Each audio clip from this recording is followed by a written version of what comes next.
నాట్యముతోనే మనం ప్రభువుని ఆరాధించాలి, అదే ఆరాధనను అనుకుంటే ఒకవేళ మోకాళ్ళు ఎప్పులు ఉన్నోళ్ళు నాట్యం చేయలేరు, మంచం పట్టిన వాళ్ళు నాట్యం చేయలేరు, ముసలోళ్ళు నాట్యం చేయలేరు, ఎగరలేరు, గెంతలేరు, వాళ్ళు కనీసం కొంతమంది మోకరించలేరు, ఎందుకంటే వాళ్ళ కాళ్ళు సహకరించవు. అంటే ఇంకా వాళ్ళకి ఆరాధన లేనట్టేనా? దేవుడు ఏం కోరాడో తెలుసా? మరణశయ్య మీద ఉన్నవాడు కూడా ప్రభువుని ఆరాధించగలడు. హృదయానికి అంగవైకల్యం లేదు, హృదయానికి బలహీనత లేదు, హృదయం ఎప్పుడూ ప్రభువుని ఆరాధించగలిగే స్థితిలో ఉంది చచ్చేంత వరకు. అందుకే ప్రభు కోరుకున్నాడు, ఆత్మతో ఆరాధించండి, సత్యముతో ఆరాధించండి, నేను అదే కోరుకుంటున్నాను అన్నాడు ప్రభు. సో ఇప్పుడు ఆ ఆరాధన కోరుకోలేదు ఆయన. అందుకే ఈ రెండింటికి, పాత నిబంధనకి కొత్త నిబంధనకి డిఫరెన్సెస్ తెలియకపోతే, ఆ చరిత్ర తెలియకపోతే మనం మిస్లీడ్ అయిపోతాం. మిస్గైడ్ చేసేస్తున్నారు చాలా మంది. అలా అని వాళ్ళకి నేర్పిస్తే నేర్చుకుంటారా అంటే నేర్చుకునే స్థితిలో లేరు. ఒకవేళ ఈ ప్రసంగం విన్న తర్వాత కూడా వాళ్ళు ఏమనుకుంటారో తెలుసా? మమ్మల్ని విమర్శిస్తున్నాడు సార్ ఈయన అంటారు. ఏంటంటే మమ్మల్ని విమర్శిస్తున్నారు సార్ వీళ్ళు.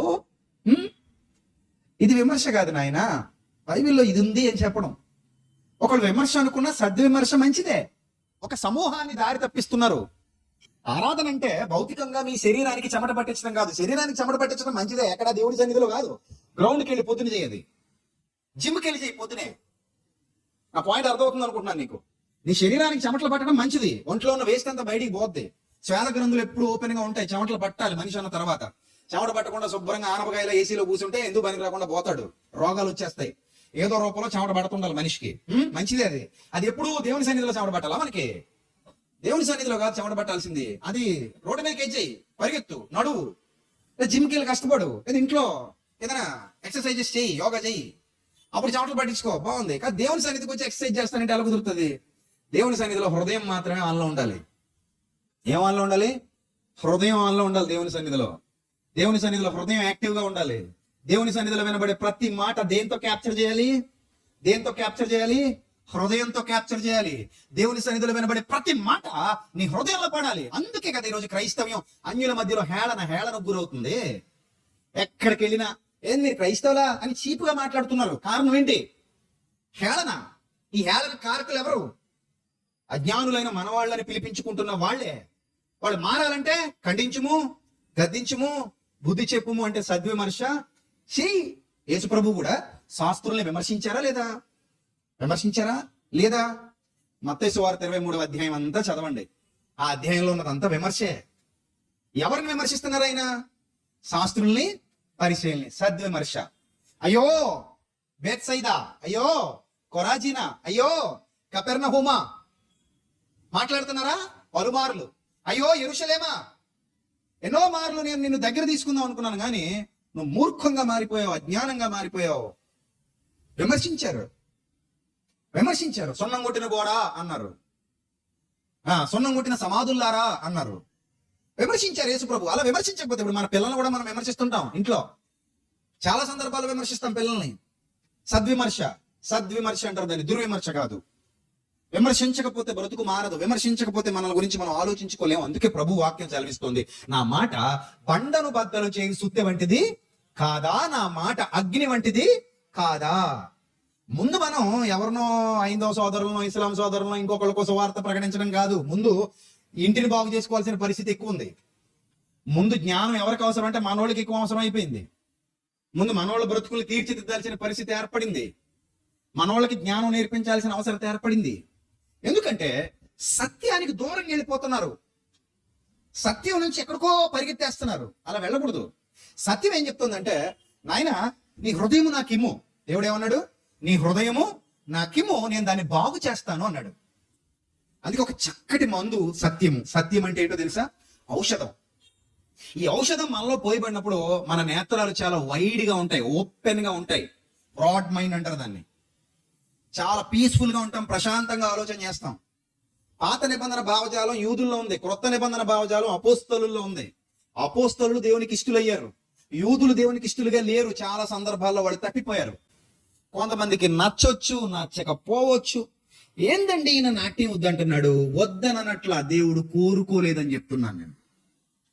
నీ నాట్యం దేవుడు కోరుకోలేదు. నీ నాట్యంతో ఆయన మహిమ పరచబడతాడు నువ్వు అనుకుంటే అది నీ అవివేకం, అజ్ఞానం. దేవుడు నిన్ను అడగలేదు డాన్స్ ఆడమ్మా అని అడగడు ఆయన. హేరోది అడిగాడు డాన్స్ ఆడమని. ఎవరిని? హేరోదియ కూతుర్ని. ఎవరు పుట్టినరోజుకి? హేరోది పుట్టినరోజుకి. ఏం ఆడిందంట? డాన్స్ ఆడిందంట. బాగా డాన్స్ చేసినందుకు కోరుకోనము, నీకేమి కావాలనో అన్నాడట. అప్పుడు మా అమ్మనుడికి వస్తానని చెప్పింది. సరే వెళ్ళరా అన్నాడు. లోపలికి వెళ్ళింది. మమ్మీ డాడీ కాని డాడీ ఒక కోరిక కోరుకోమన్నారు మమ్మీ. మన డాడీ కాని డాడీ ఒక కోరిక కోరుకోమన్నారు మమ్మీ. ఆ నాట్యం బాగా నచ్చింది మమ్మీ డాడీ కాని డాడీకి. సో మమ్మీ ఏం కోరుకోమంటావు మమ్మీ అని అడిగితే మమ్మీ అందంట, ఎళ్ళు ఆ యోహాన్ అనేవాడు ఉన్నాడు, మనల్ని చాలా ఇరిటేట్ చేస్తున్నాడు. ఖండించుము, గద్దించుము, బుద్ధి చెప్పుము అనే వాక్యాన్ని పట్టుకొని చితక్కొట్టి చెవులు మూసేస్తున్నాడు. చాలా ఇబ్బంది పెడుతున్నాడు. గనుక ఏం కావాలంటే అతను తలకాయ ఇచ్చేయమని అడుగు. అది నా మేక తలకాయ కూర వండుకోవడానికి, మనిషి తలకాయ. ఎంత క్రూరమైన వైలెంట్ పీపుల్ అన్నమాట వీళ్ళు. చాలా వైలెంట్గా ఉంది ఆవిడ. యాక్చువల్లీ ఆడవాళ్ళు సున్నితంగా ఉంటారనే ఒక నానుడి. మగవాళ్ళ కంటే కూడా ఆడవాళ్ళు ఎలా ఉంటారట? సున్నితంగా ఉంటారట. కొంచెం పువ్వులతో పోలిస్తారు, అందుకే ఆడవాళ్ళని ఎక్కువ పోలిస్తారు కదా పువ్వులతోటి. గులాబీ పువ్వు అని, మల్లె పువ్వు అని, చామంతి పువ్వు అని, రకరకాల పువ్వులతో పోలుస్తారు.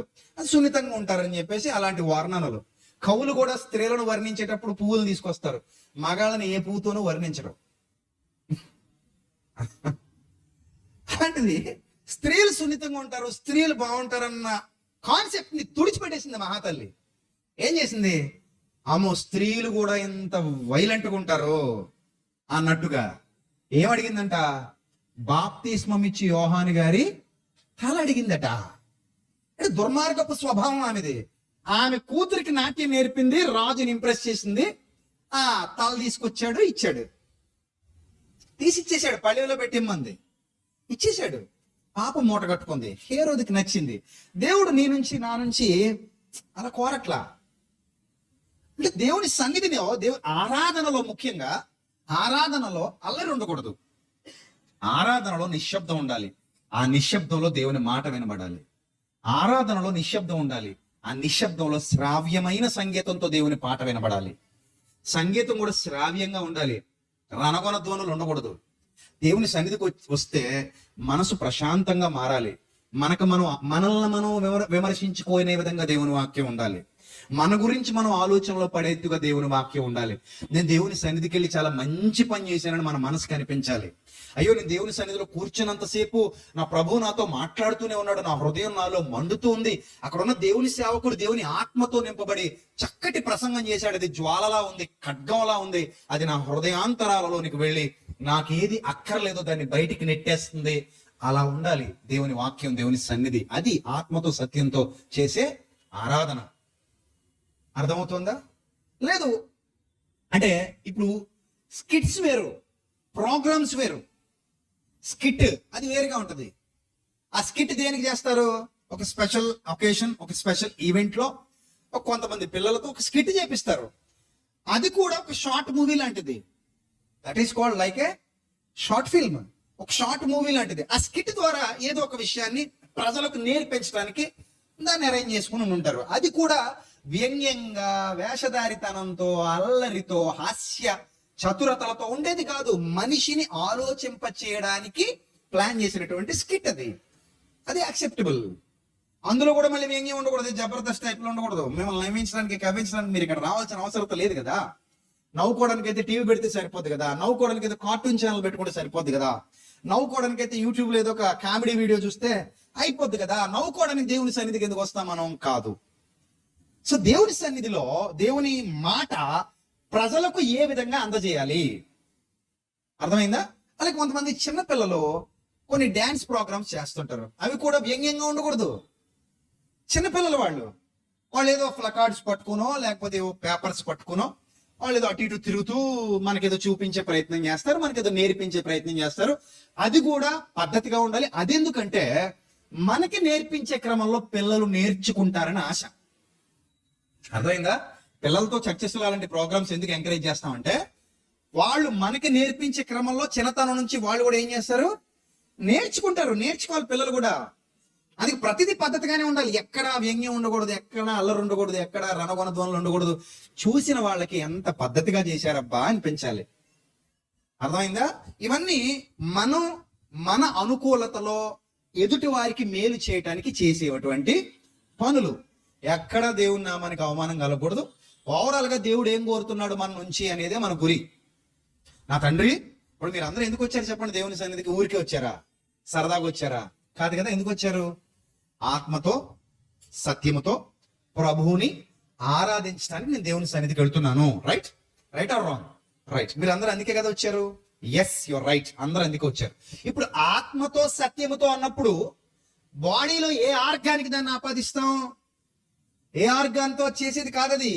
అంటే ఇక్కడ ఆర్గాన్స్ ఉపయోగపడవు. అందుకే మీరు అందరూ అలా కూర్చుని ఉంటారు. అలాగా ఇక్కడ యాక్టివ్ గా ఉండాల్సింది ఏంటి? నీ హృదయం యాక్టివ్ గా ఉండాలి. ఇప్పుడు ఆత్మతో సత్యంతో చేసే ఆరాధనకి నీ హృదయం ఇంపార్టెంట్. అక్కడ అది యాక్టివ్గా ఉండాలి. నీ హృదయం యాక్టివ్గా ఉండాలి. ఇక్కడ ఉన్నంతసేపు నీ హృదయం. అందుకే నేను చెప్తుంటున్నారు, నాయన ఫోన్స్ ఫ్లైట్ మోడ్ లో పెట్టండి రా నాయన, బంగారు తండ్రులారా. వచ్చిన ఉండేదే ఒక గంట. ఈ గంటలో మళ్ళీ అది మిమ్మల్ని డిస్టర్బ్ చేస్తూ ఉంటది. సో ఒకవేళ ఫోన్ వచ్చినా సైలెంట్ లో పెట్టేసుకోండి, ఫ్లైట్ మోడ్ లో పెట్టేసుకోండి. ఎందుకు చెప్తానంటే మీరు ఏ విధంగానూ డివియేట్ అవ్వకూడదని, డిస్టర్బ్ అవ్వకూడదు అనేది నా ఆలోచన. అంతే. అర్థమవుతుందా? రైట్. ఇప్పుడు యేసు ప్రభు వారు నేర్పిస్తున్న ఈ విషయాన్ని మీరు గమనిస్తే, మీరు ఇలాంటి ఆరాధన చేయాలని ఎందుకు కోరుతున్నాడంటే, మీ పిల్లల్ని అందరినీ స్కూల్కి పంపిస్తున్నారా లేదా? పంపిస్తున్నారా? స్కూల్లో యాక్టివిటీస్ ఉంటాయి, కల్చరల్ యాక్టివిటీస్ ఉంటాయి, స్పోర్ట్స్ ఉంటాయి, స్కూల్లో రకరకాల యాక్టివిటీస్ ఉంటాయి, అన్ని ఉంటాయి. కానీ క్లాస్ టైంలో ఓన్లీ నేర్చుకోవడం మాత్రమే ఉంటది. అదే ఉండాలి కూడా. క్లాస్ టైంలో ఏముండాలి? నేర్చుకోవాలి. అక్కడ అల్లరి ఉండకూడదు, అక్కడ గంతులు ఉండకూడదు, అక్కడ గొడవ ఉండకూడదు, అక్కడ రణవన ధ్వని ఉండకూడదు. ప్రశాంతంగా టీచర్ బోర్డు మీద రాస్తా ఉంటారు, పిల్లల కింద కూర్చొని ఏం చేస్తూ ఉండాలి? నేర్చుకోవాలి. దేవుని సన్నిధి కూడా అలాంటిదే. మనం దేవుని సన్నిధికి వెళ్ళాం, బైబిల్ తెరిచాం, దేవుని సేవకుడు మాట్లాడుతున్నాడు, హృదయంలో పడాలి, మారాలి. నా బ్రతుకులో మార్పు రావాలి, నా జీవితంలో మార్పు రావాలి. నాకు చాలా మంది యవనస్తులు తెలుసు, ప్రత్యేకంగా తెలుసు. వాళ్ళందరూ దేవుని సన్నిధికి వెళ్ళి లేదా కొన్ని సభలకు వెళ్ళి డ్యాన్స్ వేసి వస్తుంటారు వాళ్ళు. కానీ ఒక్కళ్ళు కూడా మార్పు రాదు, ఒక్కళ్ళు కూడా మార్పు ఉండదు. వాళ్ళ పాత బ్రతుకు అలాగే ఉంటది. కానీ సరదాగా వీళ్ళు ఏం చేస్తుంటారు? డ్యాన్స్ వేసి వస్తుంటారు. అన్యుల్లో కూడా చాలా మంది ఉన్నారు, దేవుళ్ళ దగ్గరికి వెళ్ళి డ్యాన్స్ వేసి వస్తుంటారు, కానీ వాళ్ళ బ్రతుకుల్లో ఏముండదు, మార్పులు ఉండవు. ఇంకా విచిత్రం ఏంటంటే కొంతమంది తాగేసి దేవుడి దగ్గర డ్యాన్స్ చేస్తుంటారు, వాళ్ళ బ్రతుకులో మార్పు ఏమీ లేదు. దేవుడిచ్చిన అందమైన శరీరాన్ని వాళ్ళు పాడు చేసుకుంటూ అక్కడికి వెళ్ళి డ్యాన్స్ చేస్తున్నారు. అప్పుడు దేవుడు ఆనందపడతాడంటే ఆనందపడ్డు, అసలు ఆనందపడ్డు. ఆయన ఆనందపడాలంటే నువ్వు ఆయనకు అనుకూలంగా మారాలి. ఇది అర్థం చేసుకో. చాలా మంది దావీదు నాట్యం ఆడాడు కదా, దావీదు ఆడాడు ఒకసారే, రోజు ఆడుతున్నావు. దావీదు ఎన్నిసార్లు ఆడాడు మీరు చెప్పండి? ఒకసారి, ఒకే ఒకసారి. దానికి ఒక రీజన్ ఉందా లేదా? ఏంటి రీజన్ చెప్పండి? మందసం తిరిగి వచ్చింది, మందసం వచ్చింది, పోయిన ఆశీర్వాదం వచ్చింది. ఆ ఆనందంలో నాట్యం ఆడాడు. అది పాత నిబంధన కాలపు ఆచారం. అది నువ్వెక్కడ ఆడతావు? ఇప్పుడు కిట్టించుకుని ఆడాలి, పని కట్టుకుని ఆడాలి. ఇప్పుడు ఏ అనాలి నీకు, మళ్ళీ కింద వీళ్ళిద్దరు లేకపోతే నీకు నాట్యం రాదు. అవునా కదా? వాళ్ళిద్దరు ఉండాలి, నీకు నాట్యం ఉత్తిగా వస్తుంది. నీకు వాళ్ళు అక్కడ నుంచి ఇస్తుండాలి నీకు బేస్మెంట్, అప్పుడు నీకు వస్తుంది నాట్యం. హృదయం నిండా దేవుడు ఉన్నాడు, హృదయం నిండా దేవుని ఆలోచనలు ఉన్నాయి. ఇప్పుడు నేను బయటికి వెళ్ళిపోతున్నాను, మీరు అందరూ వెళ్ళిపోతున్నారు. ఆరాధన అయిపోలేదు సుమా, ఆరాధన అయిపోయింది అనుకుంటున్నారా? ఆరాధన నువ్వు బయటికి వెళ్ళినా కూడా జరుగుద్ది.